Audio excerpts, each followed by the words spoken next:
Hey everybody, you're in for a fucking real treat today because I'm gonna fucking give you a story of daring thrills and spills and heartbreak. So this is fucking like I've never been in a war or a warlike situation, and we'll probably never will be because like when the inevitable collapse happens, I'm gonna do the smart thing. I'm gonna fucking just kill myself and all of my loved ones and just be like, there we go. Like the humane ending to this problem. Because, like, yeah, like, I'm going to be there and it's like, oh, the bombs have dropped and all the electricity will never fucking ever work again. And fucking Lord Humongous and fucking Skynet are killing and fucking raping all their survivors. Yeah, I should totally fucking try to make a life for myself in this fucking shithole fucking planet. Everybody gather around. We're gonna have a silver salad party. So grab your hats and the tarps. You know, fuck the tarps. Who fucking cares about the scavengers who eventually come into this fucking hovel and eat our fucking corpses? Like, who fucking cares if they have to wipe a little bit of brain matter off the fucking, walls? What the fuck was I talking about? Oh yeah, the fucking story. So, this is like my war story when like ever I hear pathetic people pathetically bitching about their pathetic lives and their pathetic problems, like I'm really worried my herb garden isn't getting enough light and the ladybugs haven't come back this year, so the aphids have really tackled my oregano really bad. And I'm just like, fuck you, you don't know, I was there in the shit, I felt it, I smelt it. You don't know! And he's like, can you stop yelling at me, sir? No! I can't. This is my story.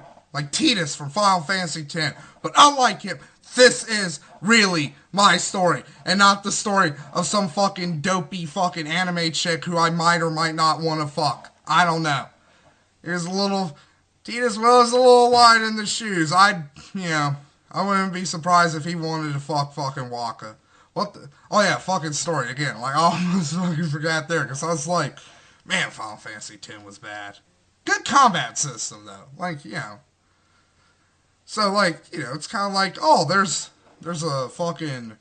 some gold dust in that fucking turd right there. Hey, why are we fucking talking about Final Fantasy fucking X? Anyways, so, the night beforehand, a new Mexican restaurant had opened in our town. And it was fucking cheap as shit. And they served alcohol. And it was glorious. We just went there and we ate and we drank and we ate and we drank and we ate when we drank and we ate and we drank and we ate and we drank. And it was fucking awesome. So the next day we had to go to where my aunt was living at the time, which was about, from where we lived, about, I'd say an hour and a half drive. So we get going. But before we get going, we're like, hey man, that's an hour and a half fucking trip. We should make this not just a trip, but a trip! So we got a blunt and we rolled a blunt and we fucking went blazing down the road. So about 15 minutes into the drive, I noticed some rumblings, some telltale rumblings of bad things to come. But I was like, I can handle this. I'm 23 years old. I will not shit my pants. This will not happen. Like, I am above such things. I have not shit my pants in years at this point. I have confidence in myself. Pass me the blunt. So I start taking fucking hits, and this is some really good shit. Like, I always talk about this weed, because this weed, it was the grossest smelling weed ever. It smelled like straight up baby shit. And like, I really hoped, like, we wouldn't, like, on one hand, I hope we would have gotten it a lot, because it was really fucking good weed. But on the other hand, because of skunk weed, I've now developed a fondness for the aroma of skunk musk. So like, we'll be going down the road and like we'll smell a skunk and they're like, oh, roll up the windows. I'm like, no, roll down the windows. That smells like some dink good shit. If that wasn't just a fucking flattened fucking varmint on the road, I totally would fucking smoke that shit. So I was hoping, like, with this baby shit, it wouldn't, like, give me, like, a compulsion for baby shit. Like, I just see somebody changing their baby in the fucking bathroom at, like, Walmart, and I go all fucking, like, weed crazy, and I'm like, I gotta smell that shit! And I, like, grab the dirty diaper, having it. Like, that's not my story. It does involve shit, but no, that's not it. But that was, like, a very weird tangent. You have to know those things, because, like, good weed smells bad. It's weird. It's like fucking it's like cheese. Weed is like cheese in that regard. The better it is, the worse it fucking stinks. So we're going down and we're hitting the blunt. And we get halfway through the blunt before like the fucking pains from below are just getting more and more and more. And I'm like, oh fuck.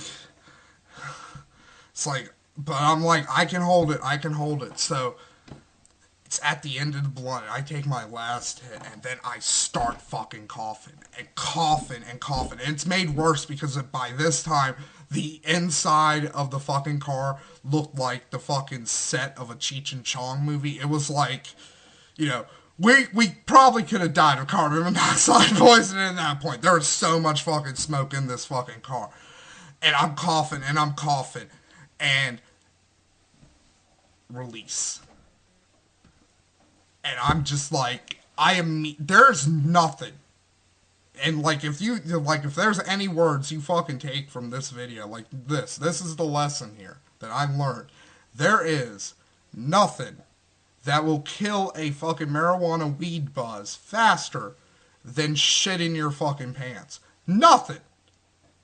So, by this time, we were on the highway, and we could not fucking pull over. And we were 40 minutes away from my aunt, and we would have to spend the entire 40 minutes on the highway. So I had to sit in it, and just, like, everybody else was having a good time because they were still high because, you know, they weren't sitting in a puddle of their own fucking cold shit, you know, and just laughing at me. And I was like, fuck you guys, I'm not even high anymore. I can't enjoy this. This is horrible.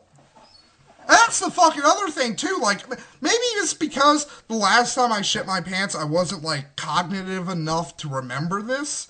But, like, shit goes cold really fucking quickly.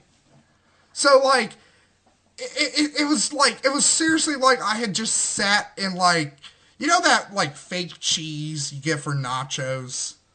You know, that, like, the Frito-Lay's cheese and shit. It seriously felt like I had sat in some of that when it was pulled out of the refrigerator. It was horrible.